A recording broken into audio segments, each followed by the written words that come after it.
ito ay rated SPG. Striktong patnubay at gabay ng magulang ang kailangan. Maaaring may masiselang tema, lengguwahe, karahasan, sexual, horror o droga na hindi angkop sa mga bata. Matagumpay nga na nakatakas nga itong grupo nila Tanggol mula nga sa panlilinlang nga nito ni Rocky Boy. Gagalaiti naman si Rocky Boy dahil hindi pa rin nga niya nagagawa ang kanyang misyong tapusin itong si Tanggol. Dahil na nga rin sa pangamoy nga nito ni Ramon na hindi ba pagkakatiwalaan itong si Rocky Boy ay nilisan nga nila ang kuta nga nila.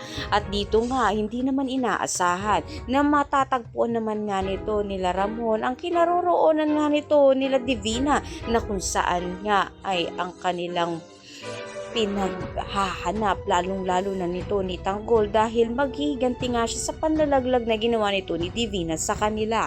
At dahil dito ay nakita naman nito ni Ramon itong si Brandon na kung saan nga kanya nang tatapusin ito. At ito namang si Tanggol na kahit na nga mahina pa ay galit nga niya natatapusin na nga itong si Divina at paghiganti na nga siya sa pagtatraidor sa kanilang grupo. Kaya naman pakatutukan nga natin dito kung magtatagumpay na nga kaya ito nga si Tanggol sa kanyang paghihiganti dito nga kay Divina ngayon nung nakita niya nga ito at gamit niya ang excavator natatapos dito nga kay Divina. Ang lahat ng yan natin, maraming salamat sa inyo.